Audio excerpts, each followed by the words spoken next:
Alright, so I recently watched Cyberpunk Edgerunners, man, and it is just one of the most overrated and overhyped garbage animes that I've seen in quite some time.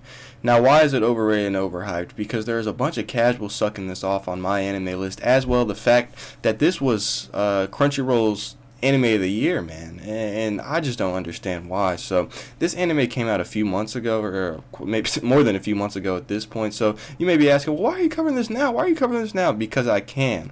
All right. Also, this was suggested by Bayonetta, a viewer of this channel. So shout out to Bayonetta for suggesting this anime to cover, right? So I mean, let's just get into it. I'll kind of give you the little summary of what it is.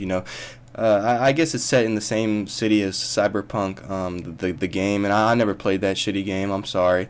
If you saw that launch, I mean, it's no secret as to why I didn't buy that.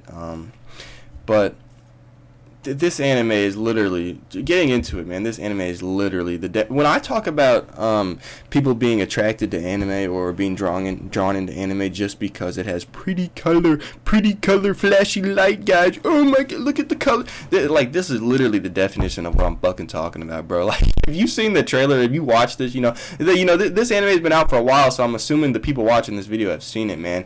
Dude, the colors are just crazy in this, man, and like, it's to the point where with paired along with the shitty choppy ass animation at some points, man, it literally is hard to follow sometimes the visual aspects of this anime. I mean, it's crazy, man. I mean, it's absolutely ridiculous. Like, you're gonna put all this budget into this anime just for it to look so shitty, but because these casuals, oh, colors, guys, look at the colors, look at the fights, man, and the Michael Bay movie fights, you have all these fucking action scenes where it's just so edgy, bro. Like, this anime is so fucking edgy, man. It's crazy. Like, I'm telling you, they've got these bloodbaths just going off, people getting split in half, crushed, blood gushing, like, the classic anime blood spewing out of the body and shit. Like, it's just trying so hard to be edgy and cool, man. It's probably a bunch of these losers that think they're cool for liking this anime when it's just complete garbage, man.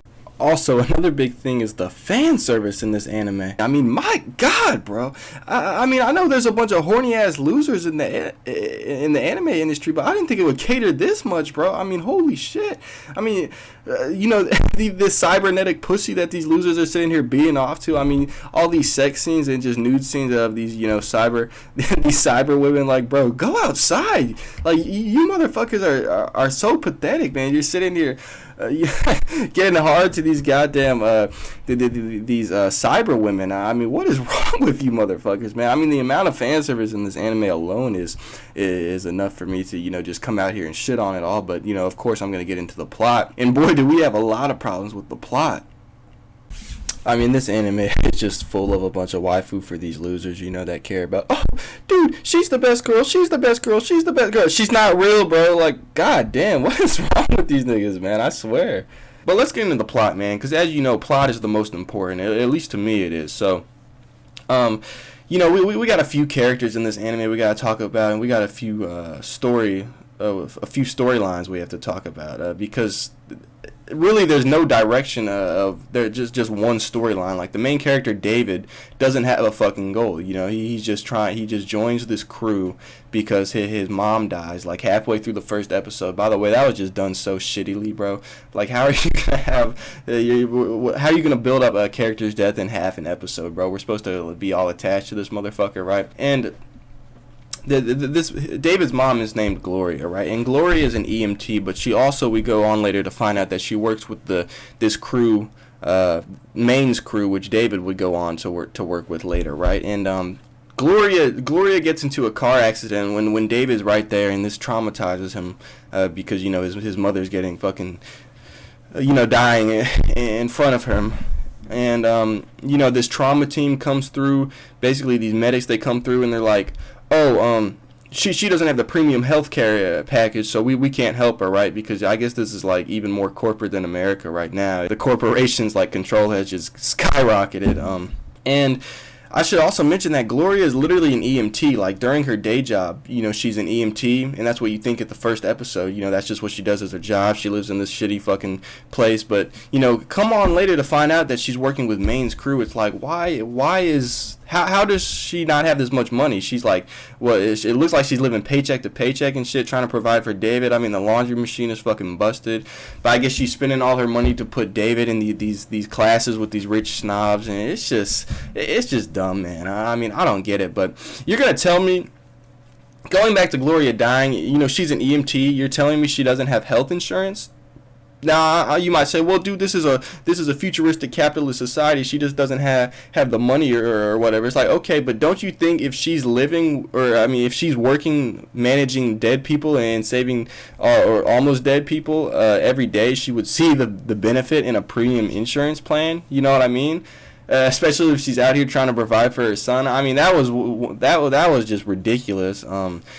Off the bat, man. And you know, you would think with her paychecks from Maine's crew, where their crew is basically just, you know, doing these odd jobs for this fixer named Farady, and we'll get into him a little bit later, who is just this goon who basically bends over for these corporations and gets jobs for them, does these dirty jobs, and contracts these mercenaries, which is essentially what Maine's crew is, right? But they be going on these jobs, wouldn't she be getting a paycheck for it, right? And come to find out, Gloria stole this Sandevistan, which is this fucking cybernetic piece, this cybernetic fucking implant, I guess, that you would put in. It's a military grade. She stole this shit off of this dead dude, who was I think he went into cyberpsychosis or some shit.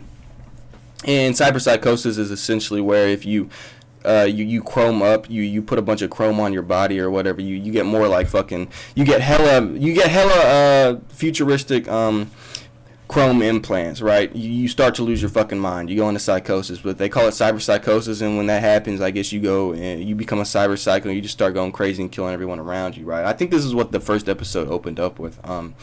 And I guess I think this is who Gloria stole the Sandevistan off of, because I think that nigga was just teleporting everywhere, and that's essentially what this Sandevistan does, is allow you to teleport. You know, slow through time, and so you can just kill a bunch of niggas, steal a bunch of shit or whatever. But the thing is, if you use it more and more and more, it'll degrade your body or some shit to where you'll start going into cyberpsychosis if you use it too many times in a day, right? And Gloria steals this shit off of this dead dude. How does she do that with a bunch of other EMTs around, a bunch of police around? Like, no one noticed? Because it doesn't show it in the anime, but I mean, that's just a question I have, right? And so David, of course, he goes on later to find this Sandevistan that Gloria, well, I think she was stealing it to give it back to Maine so she could get money, right? So David gets the Sandevistan. He just implants that shit because, you know, he's mad and he wants to go beat up the kid. So, you know, making fun of him at school or some shit. But later on, David just, you know, he ends up getting kicked out, and then he just ends up meeting this girl named Lucy, one of the worst characters that comes into this anime. And the dynamic between Lucy and David is kind of a big part of this anime, right? And you know, she kind of gets him into this line of work with, you know, stealing these chips from people in this train car, right? So David is basically just teleporting around people in this train car, stealing the chips, these implants that basically shoot out of their neck, right? And it's like, are you telling me nobody noticed? This nigga literally just teleporting in the train car? Like, yeah, it slows down for him, but when they, wouldn't they just see him, like, teleport in an instant? You know, I'm just saying, it's like, the plot holes in this anime are just crazy, bro. And David, you know, this Sandevistan, like I said, if you use it a bunch of times in one day, it starts to get you to go in fucking cyberpsychosis. And David is out here using it so many times in a day, and the only explanation for why he's able to do this is because he's fucking built different. Like, what kind of explanation was that? So and by the end of this anime, you know, when he's having his downfall or whatever, he doesn't even fully go into cyberpsychosis after using the Sandevistan a fuck ton. I mean, it's crazy. No explanation for that power of, you know, he's just built different. He thinks he's special. like that's literally the explanation for it. It made no damn sense, man. Right, so let's talk about Maine for a little bit, because Maine is like the leader of the crew when David joins, right? And, you know, Maine lets David join the crew because, you know, he has the Sandevistan and Maine wanted it back. But David's like, okay, let me join your crew. Let me do some work for you, because basically David has no fucking, you know, nowhere to go after his mother's death, right? And this is what I'm saying. Like the story really goes nowhere. It's just him doing odd jobs for Maine or whatever until Maine, you know, he starts going crazy because this nigga's chromed the fuck up as well.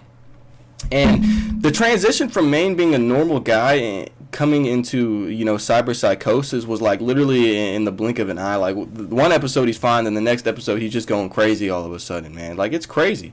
And I think this is episode 6 when he starts having his meltdown, and he starts going crazy. These guys are they're surrounded. They do a job, something goes wrong, yada yada. I'm not gonna explain every fucking thing because we're gonna be here all day if that's the case. Like I said, if you're watching this, I kind of assume you kind of understand what I'm talking about where in the anime. So yeah, Maine, he's in this firefight with I think his girlfriend Dorio or some shit, and these guys are just coming to kill him because the job went wrong, and they see that they're trying to I guess recover the target that they kidnapped or some shit, right? And Maine snaps because Dorio gets fucking murked, right?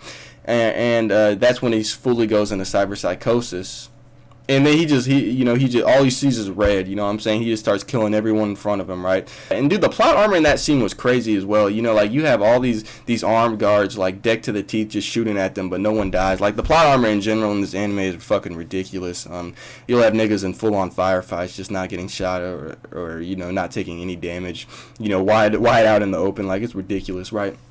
But then later on, so after Maine's going crazy, this is shortly before Maine gets murked, David comes and talks to him, right? And it's like, and Maine's sitting there talking to him, right? While he's in cyber psychosis, it's like, how does Maine recognize that David is, a friendly, right? If he's in cyber psychosis and all he's seen is red, as he was for everyone else, where he literally punched fucking this other character in the crew, Kiwi, later, or before this, right?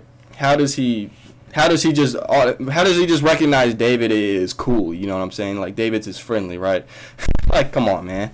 It makes no sense, bro. Just plot holes. And guys, I've got a laundry list of fucking plot holes here, man. We're gonna go through all of them. I mean, it's just ridiculous, man.